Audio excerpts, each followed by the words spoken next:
So, what really happens when you click on one of those suspicious links? You know the ones. We've all been there, staring at it, wondering, what's the worst that could happen? Well, today, we're going to pull back the curtain and see the entire step-by-step process that kicks off in the background, all from that single tiny click. It almost always starts the same way, right? A notification pops up. Could be an email, maybe a text message, or a DM on social media. And at first glance, it just blends in with everything else, just another message. But this one feels a little different. It's got that sense of urgency, or it piques your curiosity. It looks like it's from a friend, or your bank, or some service you use. So almost without thinking, you do it. You click the link. And then, what happens? Absolutely nothing, right? No sirens go off, no big, scary pop-up appears on your screen. Your computer doesn't suddenly shut down. Everything just seems completely normal. And honestly, that quiet, that silence, is exactly what makes this whole thing so insidious. So that brings us to the big question. If there's no explosion, no obvious sign of anything wrong, what is actually happening back there, behind the scenes? What kind of invisible chain reaction did that one click just set in motion? Okay, so first things first, and this is probably the most important thing to understand. The click itself is not the attack. Let me say that again. The click is not the attack. It's just step one. It's the starting gun. See, when you click any link, all your browser is doing is sending out a simple request. It's basically saying, hey, can I please see the web page at this address? At that exact moment, nothing has been stolen, nothing is infected. But what you've done is you've opened the door. You've invited whatever's on the other side to respond. Now here's where it gets really interesting. That request you just sent out, it almost never goes straight to the final destination. Instead, your browser gets sent on this super fast, totally invisible detour. We're talking about a journey that happens in milliseconds, literally faster than you can blink. Your request might get bounced from your computer to a tracking server, then to some kind of forwarding service before it ever reaches what you think is the final destination. And each one of those stops isn't just passing you along, it's looking at you. It's analyzing your request. And that's the whole point of the detour. It's a screening process. Before a single piece of that web page even starts to load on your screen, automated systems have already made decisions about your device and what they're going to do with you next. This screening is a process called fingerprinting.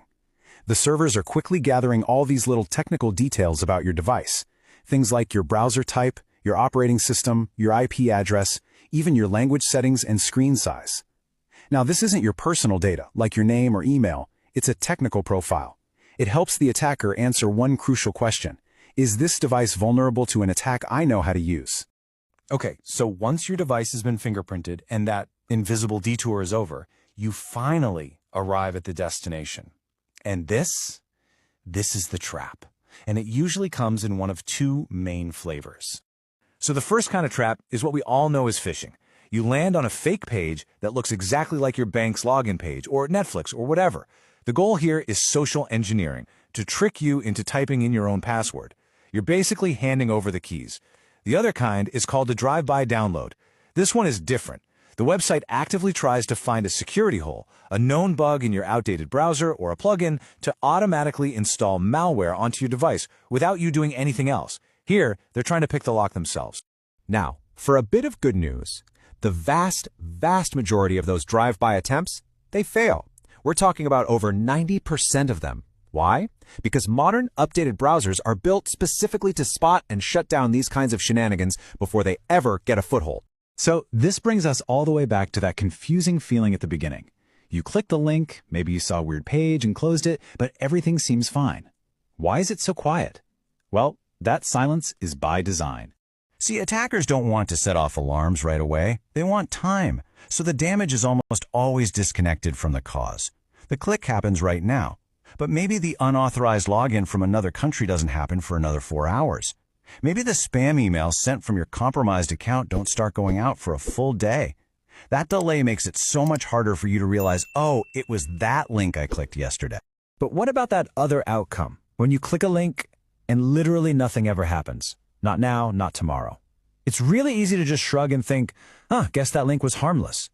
But that's usually not what's going on.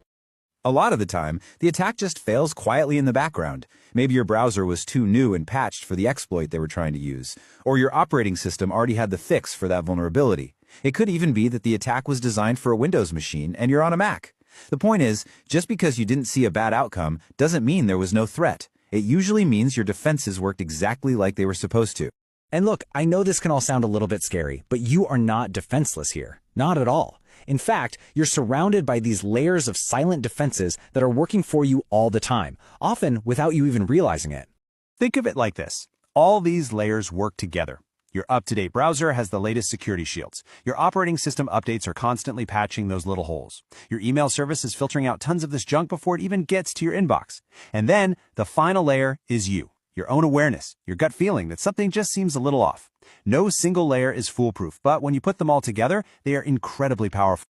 So, if there's one thing to take away from all this, it's that good security isn't about being paranoid and afraid to click on anything. It's about understanding the process.